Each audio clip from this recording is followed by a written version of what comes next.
ಇವಾಗಿನ ಸೀಸನಲ್ಲಿ ಸಿಗೋ ಫ್ರೂಟ್ ಯಾವುದು ಅಂತ ಅಂದರೆ ಅದೇ ಹಲಸಿನ ಹಣ್ಣು.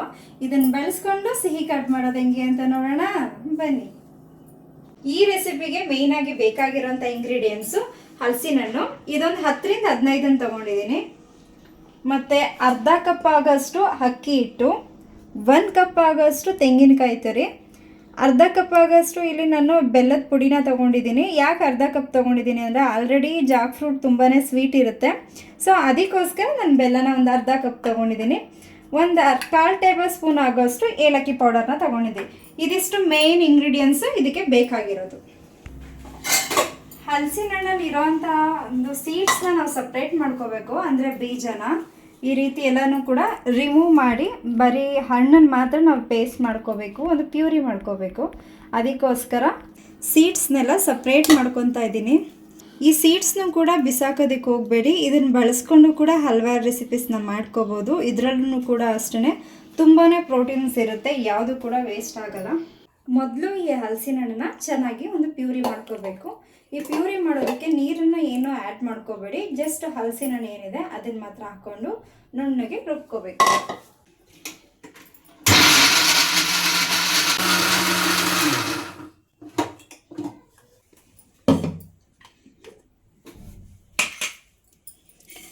ಈ ಫೈನ್ ಪೇಸ್ಟ್ ರೆಡಿ ಆಗೈತೆ. ಈ ರೀತಿ ನುಣ್ಣಗೆ ಟೆಕ್ಸ್ಚರ್ ಇರಬೇಕು. ರುಬ್ಬಿಟ್ಟಿರುವಂಥ ಜಾಕ್ ಫ್ರೂಟ್ನೆಲ್ಲನೂ ಕೂಡ ಒಂದು ಬೌಲ್ಗೆ ಶಿಫ್ಟ್ ಮಾಡ್ಕೊತಾ ಇದ್ದೀನಿ. ಇವಾಗ ಹಲಸಿನ ಹಣ್ಣನ್ನು ನೀಟಾಗಿ ರುಬ್ಕೊಂಡು ಪ್ಯೂರಿ ರೆಡಿ ಮಾಡ್ಕೊಂಡಾಗಿದೆ. ಇದಕ್ಕೆ ಇವಾಗ ಅಕ್ಕಿ ಹಿಟ್ಟನ್ನು ನಾವು ನೋಡಿಕೊಂಡು ಯಾವ ಕನ್ಸಿಸ್ಟೆನ್ಸಿಗೆ ಬೇಕು ಸ್ವಲ್ಪನ ಆ್ಯಡ್ ಮಾಡಿಕೊಂಡು ನೀಟಾಗಿ ಮಿಕ್ಸ್ ಮಾಡ್ಕೋಬೇಕು. ಸ್ವಲ್ಪನೇ ಹಾಕೊಂಡು ಮಿಕ್ಸ್ ಮಾಡ್ಕೊಳ್ಳಿ. ಅಕ್ಕಿ ಹಿಟ್ಟನ್ನು ಎಷ್ಟು ಬೇಕಷ್ಟು ಹಾಕ್ಕೊಂಡು ನೋಡ್ಕೊಂಡು ಮಿಕ್ಸ್ ಮಾಡ್ಕೊಳ್ಳಿ. ತುಂಬ ಗಟ್ಟಿ ಆದರೂ ಅಷ್ಟು ಚೆನ್ನಾಗಿ ಬರಲ್ಲ. ಸೊ ಅದಕ್ಕೇ ಸ್ವಲ್ಪನ ಆ್ಯಡ್ ಮಾಡಿಕೊಂಡು ಕ್ಲೀನಾಗಿ ಮಿಕ್ಸ್ ಮಾಡ್ಕೊಬೇಕು. ಈಗ ಸ್ವಲ್ಪ ತೆಳು ಅನ್ನಿಸ್ತು. ಸೊ ಅದಕ್ಕೋಸ್ಕರ ಇನ್ನೊಂದು ಸ್ವಲ್ಪ ಹಿಟ್ಟನ್ನು ಹಾಕ್ಕೊತಾ ಇದ್ದೀನಿ. ಸ್ವಲ್ಪ ನೀರನ್ನು ಹಾಕ್ಕೊತಾ ಇದ್ದೀನಿ. ಜಾಸ್ತಿ ನೀರು ಹಾಕೊಳ್ಳೋ ಅವಶ್ಯಕತೆ ಇಲ್ಲ, ಸ್ವಲ್ಪ ಹಾಕ್ಕೊಂಡ್ರೆ ಸಾಕು. ಇದೆಲ್ಲ ಮಿಕ್ಸ್ ಮಾಡ್ಕೊಂಡಿದ್ಮೇಲೆ ಸ್ವಲ್ಪ ಉಪ್ಪನ್ನು ಹಾಕ್ಕೊತಾ ಇದ್ದೀನಿ. ಯಾಕಂದರೆ ಸ್ವೀಟ್ ಯಾವುದೇ ಇರಲಿ ಸ್ವಲ್ಪ ಉಪ್ಪನ್ನು ಕೂಡ ಸೇರಿಸ್ಕೊಂಡ್ರೆ ಚೆನ್ನಾಗಿರುತ್ತೆ. ಇದನ್ನು ಚೆನ್ನಾಗಿ ನೀಟಾಗಿ ಲಂಪ್ಸ್ ಬರದೇ ಇರೋ ಹಾಗೆ ಕಲಿಸ್ಕೋಬೇಕು. ಇದನ್ನು ಮ್ಯಾರಿನೇಟ್ ಮಾಡಿ ಇಡೋ ಅವಶ್ಯಕತೆ ಇಲ್ಲ. ಜಸ್ಟ್ ಇದನ್ನು ಸ್ವಲ್ಪ ಹೊತ್ತು ರೆಡಿ ಮಾಡಿ ಇದಕ್ಕೆ ಒಳಗಡೆ ಹೂರ್ಣ ಸ್ಟಫಿಂಗ್ ರೆಡಿ ಆಗೋ ತನಕ ಮುಚ್ಚಿಟ್ರೆ ಸಾಕಾಗುತ್ತೆ. ಇವಾಗ ಇದಕ್ಕೆ ಸ್ಟಫಿಂಗ್ ಮಾಡ್ಕೊಳ್ಳೋದಕ್ಕೆ ಒಂದು ಕಡಾಯಿನ ನಾನು ತೊಗೊತಾ ಇದ್ದೀನಿ. ಅರ್ಧ ಕಪ್ ಆಗೋಷ್ಟು ಬೆಲ್ಲದ ಪುಡಿನ ತೊಗೊಂಡಿದ್ದೀನಿ. ಇನ್ ಕೇಸ್ ಬೆಲ್ಲದ ಪೌಡರ್ ಇಲ್ಲ ಅಂತ ಅಂದರೆ ನೀವು ನಾರ್ಮಲ್ ಬೆಲ್ಲನೂ ಕೂಡ ತೊಗೋಬೋದು. ಬೆಲ್ಲ ಕರಗೋದಕ್ಕೋಸ್ಕರ ಅಂತ ಒಂದು 1/4 ಕಪ್ ಆಗೋಷ್ಟು ನೀರು, ಜಾಸ್ತಿ ನೀರು ಹಾಕೊಳ್ಳೋದು ಬೇಡ, ತೆಳು ಆಗಿಬಿಡುತ್ತೆ. ಸ್ವಲ್ಪ ನೀರು ಹಾಕ್ಕೊಂಡ್ರೆ ಸಾಕು. ಬೇಗನೆ ಈಗ ಬೆಲ್ಲದ ಪೌಡರ್ ತೊಗೊಂಡಿರೋದ್ರಿಂದ ಬೇಗನೆ ಕರ್ಕೋಗ್ಬಿಡುತ್ತೆ. ಸೊ ಇದು ಕರಗ್ತಾ ಇದ್ದ ಹಾಗೇ 1 ಕಪ್ ಆಗೋಷ್ಟು ತೆಂಗಿನಕಾಯಿ ತುರಿನ ತೊಗೊಂಡಿದ್ವಿ ಅಲ್ವಾ. ಸೊ ಈಗ 1 ಕಪ್ ಆಗೋಷ್ಟು ತೆಂಗಿನಕಾಯಿ ತುರಿನ ಆ್ಯಡ್ ಮಾಡ್ಕೊತಾ ಇದ್ದೀನಿ. ಹಾಕ್ಕೊಂಡು ಚೆನ್ನಾಗಿ ಫ್ರೈ ಮಾಡ್ಕೋಬೇಕು. ಫ್ರೈ ಎಲ್ಲ ಚೆನ್ನಾಗಿ ಹುರ್ಕೋಬೇಕು. ಎಲ್ಲಿ ತನಕ ಅಂತ ಅಂದರೆ ಬೆಲ್ಲ ಮತ್ತು ತೆಂಗಿನಕಾಯಿ ಚೆನ್ನಾಗಿ ಫ್ರೈ ಆಗಿ ಒಂದೊಳ್ಳೆ ಘಮ ಬರುತ್ತೆ, ಅಲ್ಲಿ ತನಕ ಚೆನ್ನಾಗಿ ಇದನ್ನು ಹುರ್ಕೋಬೇಕು. ಅತಿ ಹೆಚ್ಚು ಹುರಿಯೋದಕ್ಕೆ ಹೋಗಬೇಡಿ, ಕಂಟು ಸ್ಮೆಲ್ ಬಂದ್ಬಿಡುತ್ತೆ, ಅಂದರೆ ಸೀದೋಗಿರೋ ಥರ ಸ್ಮೆಲ್ ಬರುತ್ತೆ. ಬೆಲ್ಲ ಮತ್ತು ತೆಂಗಿನಕಾಯಿನ ಸ್ವಲ್ಪ ಹೊತ್ತು ಫ್ರೈ ಮಾಡಿದ ನಂತರ ಏಲಕ್ಕಿ ಪುಡಿನ ಇವಾಗ ಸೇರಿಸ್ಕೊತಾ ಇದ್ದೀನಿ. ಏಲಕ್ಕಿ ಪೌಡರ್ ಹಾಕೋದ್ರಿಂದ ಅದಕ್ಕೆ ಫ್ಲೇವರ್ ತುಂಬಾ ಚೆನ್ನಾಗಿ ಬರುತ್ತೆ. ಸೊ ಅದಕ್ಕೋಸ್ಕರ ಏಲಕ್ಕಿ ಪೌಡರ್ನ ಹಾಕ್ಕೊತಾ ಇದ್ದೀನಿ. ಇದನ್ನು ಕೂಡ ಹಾಕಿ ಒಂದು ಸ್ವಲ್ಪ ಹೊತ್ತು ಒಂದು 2 to 3 ಮಿನಿಟ್ಸ್ ಫ್ರೈ ಮಾಡಿಕೊಂಡ್ರೆ ಸಾಕು. ಇದನ್ನು ಸೊ ಇವಾಗ ಇದು ಚೆನ್ನಾಗಿ ಫ್ರೈ ಆಗಿದೆ.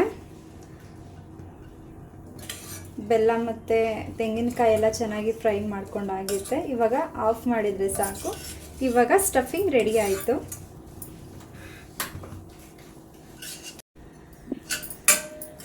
ಈಗ ಈ ಸ್ಟಫಿಂಗ್ ಎಲ್ಲ ಫ್ರೈ ಆಗಿದೆ. ಇದನ್ನು ಒಂದು ಸೈಡ್ ಇವಾಗ ತಣ್ಣಗಾಗೋದಕ್ಕೆ ಬಿಟ್ಬಿಡೋಣ. ಬಾಳೆ ಎಲೆನ ಈ ಥರ ಬೆಂಕಿಲಿ ಸ್ವಲ್ಪ ಸುಟ್ಕೋಬೇಕು. ಯಾಕಂತ ಅಂದರೆ ಈ ರೀತಿ ಸುಟ್ಕೊಳ್ಳೋದ್ರಿಂದ ಕಡುಬು ಸ್ಟಫಿಂಗ್ ಅಂದರೆ ಫೋಲ್ಡ್ ಮಾಡೋದಕ್ಕೆ ತುಂಬಾ ಈಸಿಯಾಗಿ ಚೆನ್ನಾಗಿ ಬರುತ್ತೆ. ಇಲ್ಲ ಅಂತ ಅಂದರೆ ಬಾಳೆ ಎಲೆ ಕಟ್ಟಾಗೋ ಚಾನ್ಸಸ್ ಇರುತ್ತೆ. ಸೊ ಅದಕ್ಕೋಸ್ಕರ ಸ್ವಲ್ಪ ಚೆನ್ನಾಗಿ ಈ ರೀತಿ ಬೆಂಕಿಲಿ ಸುಟ್ಕೊಂಡ್ರೆ ಸಾಕು. ಈ ಥರ ಬೆಂಕಿಲಿ ಸ್ವಲ್ಪ ಸುಟ್ಕೊಂಡ್ರೆ ಸಾಕು. ಜಾಸ್ತಿ ಸುಡೋ ಅವಶ್ಯಕತೆ ಇಲ್ಲ, ಲೈಟಾಗಿರಲಿ. ಇವಾಗ ಎಲೆ ನಮಗೆ ಯಾವ ಸೈಜ್ ಬೇಕು ಇದನ್ನು ಸ್ವಲ್ಪ ಸುಟ್ಟಿದ ನಂತರ ಯಾವ ಸೈಜ್ ಬೇಕೋ ಆ ಸೈಜಿಗೆ ನೋಡಿಕೊಂಡು ಚಿಕ್ಕದಾಗಿ ಕಟ್ ಮಾಡ್ಕೋಬೇಕು. ನಾನಿಲ್ಲಿ ಚಿಕ್ಕದಾಗಿ ಕಡುಬು ಮಾಡೋದ್ರಿಂದ ನಾನು ಸ್ವಲ್ಪ ಚಿಕ್ಕದಾಗಿ ಕಟ್ ಮಾಡ್ಕೊತಾ ಇದ್ದೀನಿ.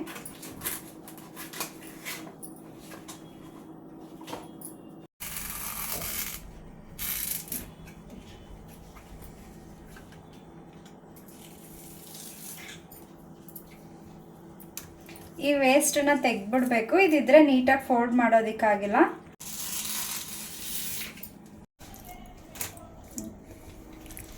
ಈ ರೀತಿ ಬಾಕ್ಸ್ ಟೈಪಲ್ಲಿ ಚಿಕ್ಕದಾಗಿ ಕಟ್ ಮಾಡಿಕೊಂಡ್ರೆ ಸಾಕು. ನಾನು ಇಷ್ಟ ಆಗೋಷ್ಟು ಕಟ್ ಮಾಡ್ಕೊಂಡಿದ್ದೀನಿ ಮೀಡಿಯಮ್ ಸೈಜಲ್ಲಿ. ಸೊ ಇವಾಗ ಸ್ಟಫಿಂಗ್ ಹೆಂಗೆ ಮಾಡೋದು ಅಂತ ನೋಡೋಣ ಬನ್ನಿ. ಇವಾಗ ಪ್ರತಿಯೊಂದು ಎಲೆಗೂ ಕೂಡ ಸ್ವಲ್ಪ ಆಯಿಲ್ನ ಹಾಕ್ಕೊಂಡು ಚೆನ್ನಾಗಿ ಹಚ್ಕೋಬೇಕು ಎಲೆಗೆಲ್ಲ. ಯಾಕಂತ ಅಂದರೆ ಕಡುಬು ಈಸಿಯಾಗಿ ಬರಲಿ ಬೆಂದಾಗಿದ ನಂತರ ಅಂತ. ಸೊ ಸ್ವಲ್ಪ ಆಯಿಲ್ನ ಹಚ್ಕೊತಾ ಇದ್ದೀನಿ. ಈ ಆಯಿಲೆಲ್ಲ ಹಚ್ಚಿದ ನಂತರ ನಾವು ಆಗಲೇ ಏನು ರೆಡಿ ಮಾಡ್ಕೊಂಡಿದ್ದೋ ಹಲಸಿನ ಹಣ್ಣಿಂದು ಬ್ಯಾಟರು, ಆ ಬ್ಯಾಟರ್ನ ನೀಟಾಗಿ ಹಾಕ್ಕೊಂಡು ಈ ರೀತಿ ದೋಸೆ ಹಿಟ್ಟಿನ ಥರ ನೀಟಾಗಿ ಹಾಕ್ಕೊಬೇಕು.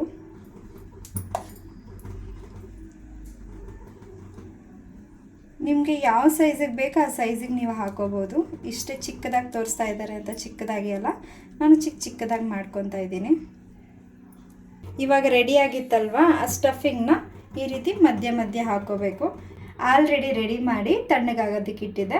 ಈ ತಣ್ಣಗಾಗಿದ ನಂತರ ಈ ಮಧ್ಯ ಈ ರೀತಿ ಸ್ಟಫಿಂಗ್ನ ಹಾಕೋಬೇಕು. ಈಗ ಹಾಕ್ಕೊಂಡು ನೀಟಾಗಿ ಈ ರೀತಿ ಫೋಲ್ಡ್ ಮಾಡಿ ಇಟ್ಕೋಬೇಕು.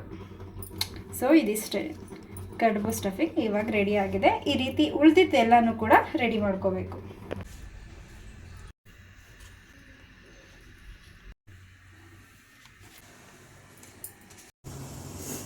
ಇಡ್ಲಿ ಪಾತ್ರೆಯಲ್ಲಿ ನಾನು ಮೊದಲೇ ನೀರನ್ನು ಬಿಸಿ ಆಗೋದಕ್ಕೆ ಇಟ್ಟಿದ್ದೆ. ಸೊ ಇವಾಗ ನೀರು ಚೆನ್ನಾಗಿ ಬಿಸಿ ಆಗಿದೆ. ನಾವು ಏನು ಸ್ಟಫಿಂಗ್ ಮಾಡಿ ಇಟ್ಕೊಂಡಿದ್ವಿ ಎಲೆನ ಬಾಳೆಲೆ ಅದನ್ನೆಲ್ಲನೂ ಕೂಡ ಒಂದಾಗಿದ ನಂತರ ನೀಟಾಗಿ ಜೋಡಿಸ್ಕೊಬೇಕು.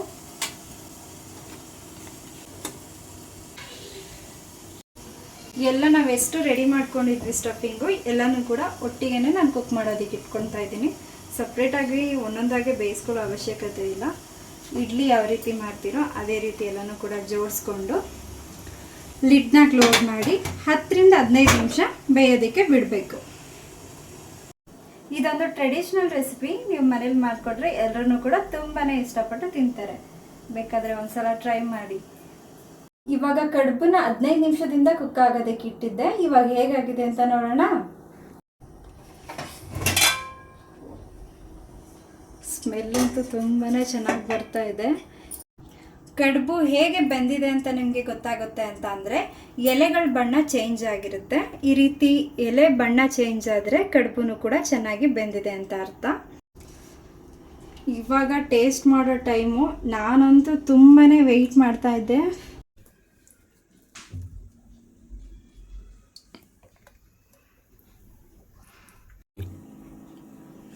ಬಿಸಿ ಬಿಸಿ ಕಡುಬು ಮೇಲೆ ತುಪ್ಪ ಹಾಕೊಂಡು ತಿಂತಾ ಇದ್ರೆ ಸ್ವರ್ಗ.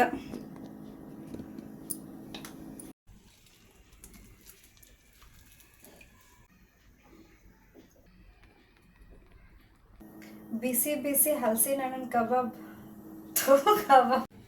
ಹಲಸಿನ ಹಣ್ಣಿನ ಸೀಸನ್ ಮುಗಿಯೋದಕ್ಕೆ ಮುಂಚೆ ನೀವು ಕೂಡ ಒಂದ್ಸಲ ಮನೇಲಿ ಟ್ರೈ ಮಾಡಿ. ಯಾಕಂದರೆ ಇವಾಗ ನೀವು ಈ ರೆಸಿಪಿನ ಮಾಡಿಲ್ಲ ಅಂದರೆ ನಿಜ ಒಂದು ಸೂಪರ್ ಟೇಸ್ಟನ್ನ ನೀವು ಮಿಸ್ ಮಾಡ್ಕೊತೀರಾ ಅಂತಲೇ ಹೇಳ್ಬೋದು.